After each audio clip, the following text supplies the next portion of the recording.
And you're already gonna check the grease. Hi everybody, I'm Kevin Tushka with the Kickapoo Tribal Health Center Health Promotion and Disease Prevention Department, and I'm here on location at the very beautiful, very newly paved Kickapoo Trails. And what better location is there to talk about one of the topics that are very literally close to my heart, and that's shoulder development and shoulder pain. Let's go to the Power Pavilion and we'll demo some of that.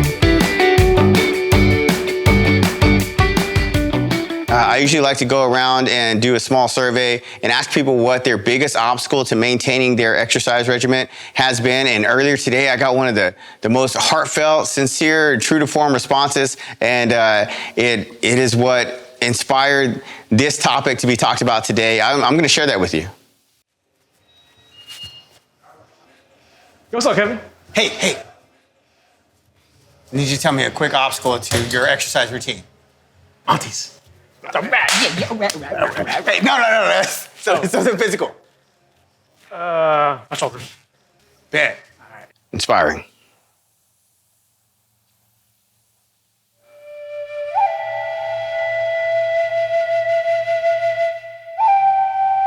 Okay, so just so we're not trying to dive too deep into anatomy or kinesiology, we're going to go over 3 common shoulder exercises and give us some priorities to apply to that if you're not already doing it. And then also some other shoulder demanding exercises and just give some pointers to apply to those. So let's go ahead and get started.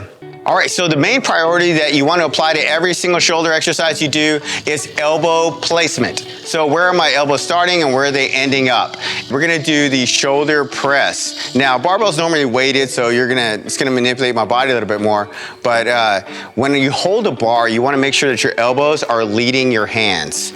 And so if you look at this ashy part right here, this is called your olecranon, and your bones or your elbow actually intersects a little bit further back. And so that's why it looks like my elbows are way far forward. What they're doing, I'm just putting my forearms in line straight up and down to the ground, and I can hold this securely without stressing anything out. And so from here, I can get a good power and thorough press upwards over the top of my head, aligning my elbows with my ears, and that puts my shoulders in their joint space and allows the deltoids to be flexed as much as possible without applying undue stress on the rotator cuff muscles. So when we come down, we just do that by undoing our elbows and then repeating the process, and that gives us good, efficient shoulder movement and resistance without undue stress on tendons that aren't really playing that big of a role.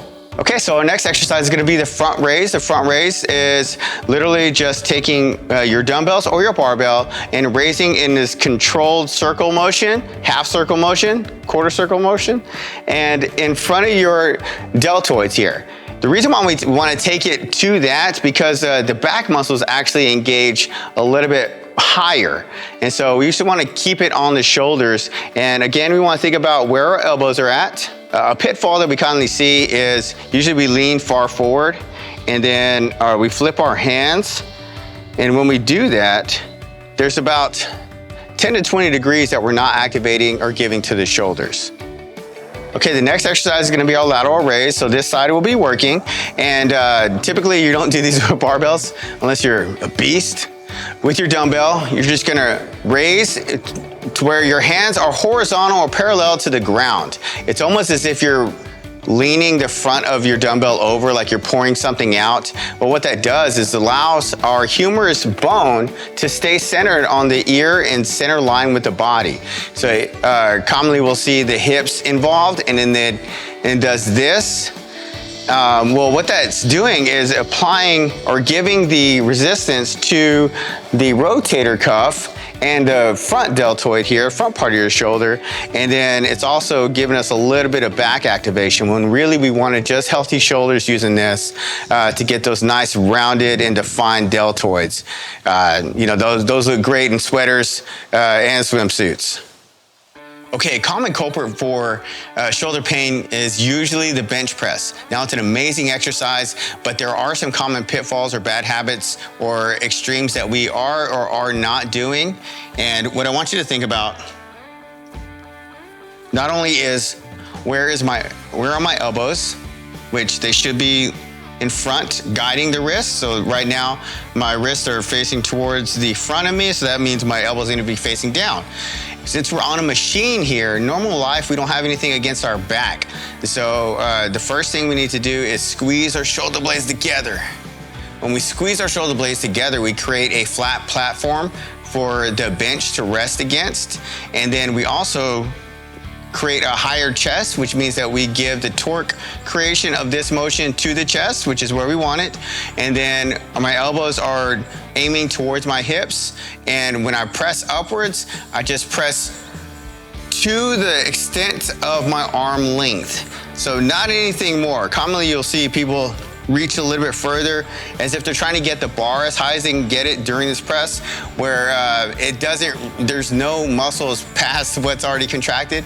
So squeeze your shoulder blades together, elbows towards the hips, and when we press upwards, press our arm length and let that end over our chest. Boom. Ooh, I feel good. I'm gonna go get some more. Anyway, some key takeaways. Elbow placement, where are my elbows starting, where are they ending? Are they in line with my ears whenever I'm fully extended or contracted placement? And are they leading my wrists whenever they're in rest? Also, posture. Am I accidentally giving my lower back and my knees resistance that my shoulder is supposed to be getting? And also, for shoulder demanding exercises, and my back is against a machine or a bench, are my shoulder blades together and flat? And am I only going the distance of my arms? Let's start thinking about those, applying those to our shoulder exercises, because there's a ton of things that can create shoulder pain, but training doesn't have to be one of them. Stay tuned. There are a ton of opportunities for health education or community building events around the campus. And if I come around and ask you a question, feel free to answer. It might turn into a video. Okay, until next time, we'll see you later.